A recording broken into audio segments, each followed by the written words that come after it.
اب جو صحابہ کرام کو ایک عظیم مقام اللہ نے عطا فرمایا، ایک شرف اللہ نے بخشا،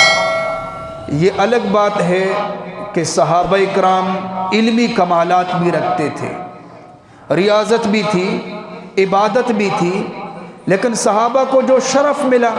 جو عظمت ملی، جو ایک مقام ملا، وہ نبی علیہ الصلوۃ والسلام کی صحبت کی وجہ سے ملا ہے۔ وہ عبادت کی وجہ سے نہیں ملا، وہ ریاضت کی وجہ سے نہیں ملا، وہ علمی کمالات کی وجہ سے نہیں ملا، بلکہ وہ نبی علیہ الصلوۃ والسلام کی صحبت کی وجہ سے، آپ علیہ السلام کی صحبت ان کو ملی تھی۔ اب دیکھیں، صحابہ کی نظروں کے سامنے قرآن نازل ہو رہا تھا، صحابہ دیکھتے رہے، آپ علیہ السلام پر وحی آتی تھی، قرآن نازل ہوتا رہا، کئی دفعہ فرشتوں کو بھی دیکھا انسانی شکل میں، اور قرآن بھی کہتا ہے تبیانا لکل شیء، قرآن کے اندر سب کچھ واضح ہے، لیکن اس کے باوجود اللہ فرماتے ہیں وَيُزَكِّيهِمْ، نبی علیہ السلام کی بعثت کے مقاصد میں سے ایک مقصد یہ ہے، فرمایا آپ صحابہ کی تزکیہ کریں،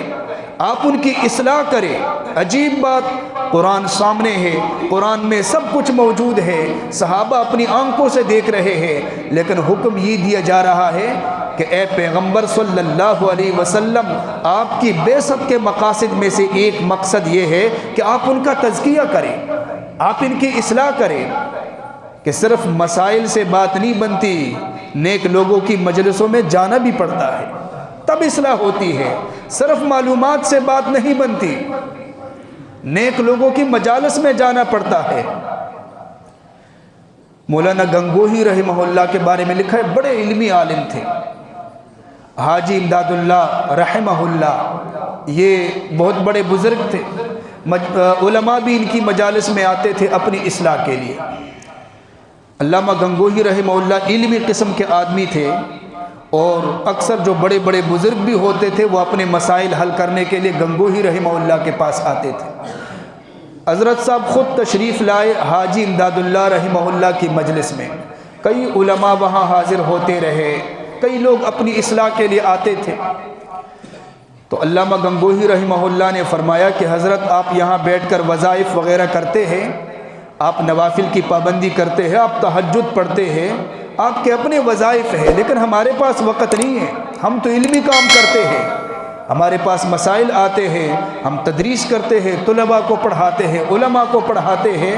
میں بیعت تو کروں گا لیکن آپ جو کچھ ہمیں دو گے میں اس کی پابندی نہیں کر سکتا۔ یہ وظائف پڑھنا اور تہجد کے لیے اٹھنا اور نفل کی لمبی لمبی نمازیں پڑھنا، یہ میرے پاس اتنا وقت نہیں ہے، میں تو علمی کام کے اندر مشغول ہوتا ہوں۔ حضرت نے فرمایا آپ بیعت کریں اور صرف 3 دن یہاں پر رہے، باقی آپ کی مرضی۔ بیعت کی، خادموں سے فرمایا کہ اس کی چارپائی میری چارپائی کے قریب ڈال دو، چارپائی وہاں قریب ڈالی گئی۔ حضرت صاحب رات کو اٹھے تہجد کے لیے، تو مولانا نے تو فرمایا تھا کہ میں نے نہیں اٹھنا، لیکن جب دیکھا تو وہ انقلاب ایسا برپا ہوا کہ مولانا صاحب بھی اٹھ گئے،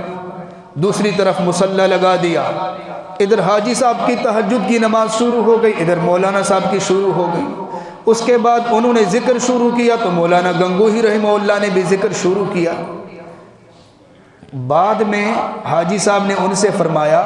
کہ آپ تو فرما رہے تھے کہ میں نے یہ نوافل کی اتنی لمبی نمازیں نہیں پڑھنی اور میں نے اوراد وظائف کی پابندی نہیں کرنی، اب تو آپ نے شروع کر دیا۔ فرمایا اب تو دل بدل گیا، اب تو دل میں انقلاب آ گیا۔ اب دیکھیں اتنے بڑے عالم کے جو علماء کی اصلاح کرتے رہے، وہ فرماتے ہیں کہ میرے دل کے اندر انقلاب آ گیا۔ مفتی محمد شفیع صاحب رحمہ اللہ، جنہوں نے معارف القرآن لکھی ہے، اتنی بڑی تفسیر لکھی ہے شاندار، لیکن اپنی اصلاح کے لیے مولانا اشرف علی تھانوی رحمہ اللہ کی مجلس میں جاتے ہیں۔ ہمیں کبھی بھی یہ نہیں سوچنا چاہیے کہ کبھی اگر ہمیں نماز کی توفیق مل جائے، زکوٰۃ دینے کی توفیق مل جائے، کسی نیک کام کرنے کی توفیق مل جائے اور ہم اس کو حرف آخر سمجھ لیں، ہمیں کبھی ایسا نہیں سوچنا چاہیے۔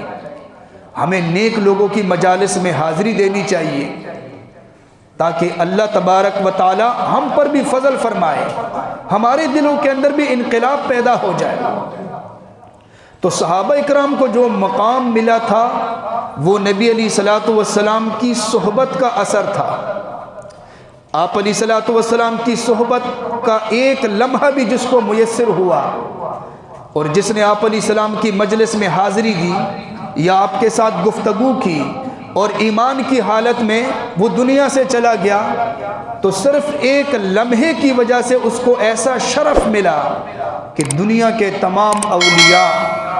اور تمام ابدال اور اقطاب کو اگر جمع کیا جائے تو جس کو نبی علیہ الصلوۃ والسلام کی صحبت کا ایک لمحہ میسر ہوا، اس کے قدموں کے نیچے خاک تک بھی یہ تمام اولیاء نہیں پہنچ سکتے۔